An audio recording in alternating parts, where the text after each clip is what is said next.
sama orang. Orang itu kadang-kadang feeling kita kayaknya orang ini nggak ikhlas ya. Ada nggak Bu? Kayak kita ada juga begitu ya Bu yang feeling kelihatan dari wajahnya walaupun hatinya kita nggak tahu ya Bu ya. Aja kelihatan. Bu, ada 3 tingkatan ya Bu ya tentang ikhlas menurut Syekh daripada Nabawi Al-Badani ya. Syekh Nabawi Al-Badani ya Bu yang ada 3 tingkatan. Pertama ya, tingkatan pertama ikhlas karena Allah.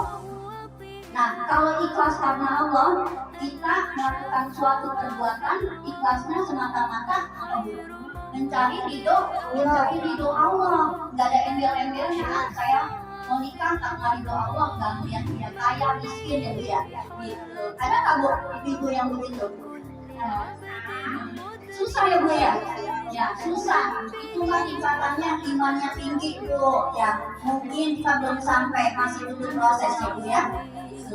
Yang kedua, tingkatan ikhlas karena akhirat.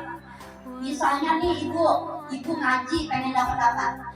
Sama kayak pengen dapat surga ya Bu ya, pengen dapat balasan surga. Jadi ini juga buat di akhirat ya Bu ya, ngaji gitu.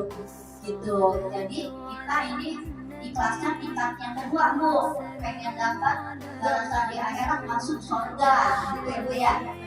Dan yang ketiga, ikhlas Bu, tapi kita pengen dapat balasan. Misalnya nih ibu ngaji apa surat Waqiah pengen dapat rezeki ya Bu, pengen dapat rezeki besar berlimpah, sholat duha ya, kita pengennya rezeki kita bertambah banyak. Iya nggak Bu? Emang begitu ya Bu ya, aku aja Bu, saya juga termasuk begitu. Manusia kita ya, pada umumnya manusia mengharapkan sesuatu kebaikan ya Bu ya, minta balasan ya, balasan dari Allah walaupun kita nggak tahu ya ibadah kita diterima apa enggak. Kalau udah tahu mah kita jadi sombong ya Bu ya. Orang meninggal aja dibilangnya apa? Semoga amal ibadahnya diterima. Kalau udah pasti terima kita jadi sombong ya Bu. Kalau kita sampai ke tingkat ikhlas yang pertama Bu ya, karena Allah udah pasti ngikutin tubuh yang dua. Akhirat dapat ya, balasan dari dapat udah pasti ngikutin. Tapi kita sebagai manusia biasa ya Bu ya, yang mungkin kita sekarang ini masih tahap belajar, tingkat ilmunya masih belum begitu tinggi ya Bu, nggak seperti mungkin ya para ulama-ulama ya. Kita itu masih butuh belajar lagi untuk mencapai tingkat keikhlasan yang pertama tadi Bu. Nah ibu-ibu kemarin udah pada ini ya, yang mampu udah pada berkorban ya Bu ya. Kira-kira berkorban untuk ikhlas ya Bu. Ikhlas karena semata-mata Allah SWT. Bukti daripada keikhlasan itu Bu, diniatin pertama karena Allah, mencari ridho Allah SWT. Bukan karena kita pamerkan saya mau berkorban biar dilihat jadi orang kaya enggak ya Bu ya. Tentunya kan pengen disanjung enggak ya Bu, karena Allah.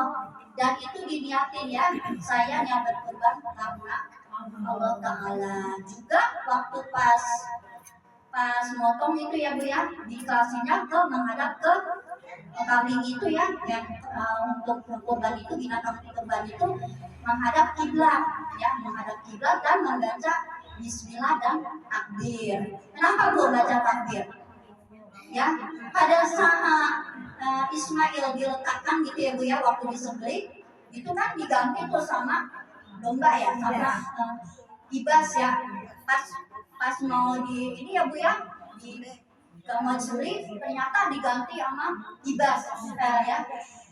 Lalu kaget malaikat Jibril sampai dia ucapin Allahu Akbar, saking kagetnya. Dan dari situlah kita bertakbir sampai 3 hari Bu. Beda kalau Idul Fitri takbirnya cuma sehari doang, kalau Idul Adha 3 hari ya. Terus disembelihnya dengan pisau yang tajam Bu, jangan yang tumpul, itu namanya nyeksa ya Bu. Jadi langsung tepat sasaran, cepat ya, cepat dan tepat dengan pisau yang sangat tajam. Dan itu di ini Bu, di urat leher, jadi tepat sasarannya sehingga darah yang keluar itu mengucur itu sempurna ya Bu ya. Boleh nggak Bu misalnya nih pagi motong ya, daging kurban, terus ada binatang-binatang yang mau dikorbankan yang lain itu ngelihat, boleh nggak diperintah? Nggak boleh Bu, binatang juga stres melihat begitu. Binatang juga punya perasaan Bu. Jadi jangan diperlihatkan, kita aja melihatnya gitu, apalagi dia sesama ininya ya Bu ya, sesama binatang ya, yang senasib nanti akan dikorbankan gitu ya Bu ya. Jadi itu tidak boleh diperlihatkan ya Bu ya. Tentang ini dijajah, dilihatin, jadi jangan sampai.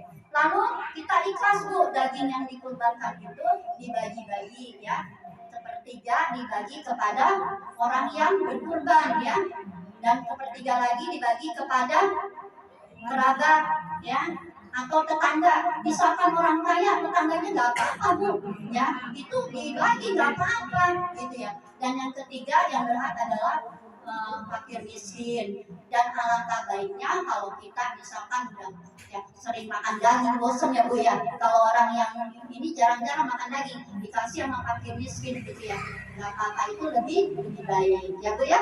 Jadi itu saja dari saya, mudah-mudahan ibu-ibu semua di sini kita belajar ikhlas ya Bu ya, segala sesuatu kita terima dulu ikhlas. Begitu juga dengan cobaan, kita terima dulu ikhlas, takdir baik takdir buruk, baru kita minta cari jalan keluarnya ya oleh Allah Subhanahu